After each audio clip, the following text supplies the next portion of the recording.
देखते हैं हम लोग, जिसमें आती है हमारी टाइप्स ऑफ रिएक्शन।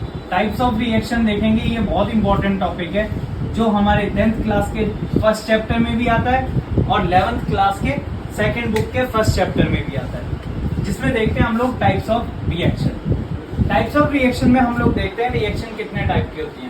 पहली reaction combination reaction. Combination reaction में हम लोग देखते हैं कि किस तरह से दो रिएक्टेंट आपस में मिलके एक प्रोडक्ट बनाते हैं। एग्जांपल लेते हैं, जैसे कॉपर मिला किसके साथ, सल्फेट के साथ मिला और इसने क्या बनाया, copper sulphate. Basically copper sulphate के साथ, ये तो हमारा इनऑर्गेनिक का एग्जांपल हो गया कि किस तरह से कॉपर +2 सल्फेट -2 के साथ मिला और क्या बनाया, कॉपर सल्फेट। ऐसा ही एक दूसरा एग्जांपल है हमारे पास, जिसे हम बोल सकते हैं एक तरह से hydration reaction. Hydration reaction, hydration reaction के अंदर एल्कीन के अंदर वाटर के ऐड होने के बाद ये किस में कन्वर्ट हो रहा है, इथेनॉल में। इथेनॉल में बहुत इंपॉर्टेंट रिएक्शन है, सिंपल रिएक्शन है, कॉम्बिनेशन रिएक्शन। इसी का ही दूसरा नाम होता है एडिशन रिएक्शन। अगर हम देखें इस रिएक्शन के बाद दूसरी मेन रिएक्शन आती है जिसे बोलते हैं हम लोग डिकम्पोजिशन रिएक्शन। डिकम्पोजिशन रिएक्शन में हम लोग किसी भी एक रिएक्टेंट का कन्वर्ट करते हैं दो प्रोडक्ट में। अल्टीमेटली बात यह करें कि एक ही रिएक्टेंट डिवाइड हो जाता है दो प्रोडक्ट में।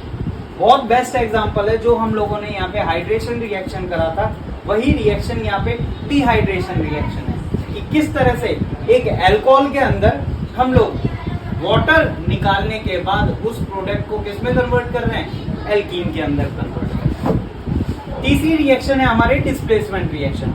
बहुत इंपॉर्टेंट रिएक्शन है डिस्प्लेसमेंट रिएक्शन की। अगर हम लोग बात करें तो डिस्प्लेसमेंट रिएक्शन आती है सब्स्टिट्यूशन रिएक्शन। इसको हम नाम भी दे सकते हैं किसमें, substitution reaction. Substitution reaction, substitution reaction. Substitution reaction displacement reaction के कितने टाइप होते हैं, दो टाइप होते हैं। एक होती है सिंगल रिएक्शन, एक होती है डबल रिएक्शन।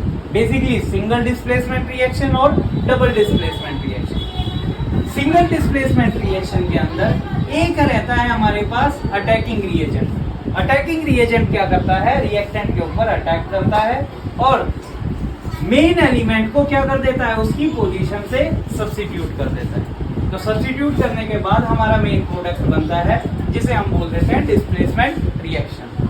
लास्ट रिएक्शन है हमारी डिस्प्रपोर्शनेशन रिएक्शन। डिस्प्रपोर्शनेशन रिएक्शन में सिंगल एलिमेंट का ही हमारा ऑक्सीडेशन होता है और सिंगल एलिमेंट का ही रिडक्शन होता है।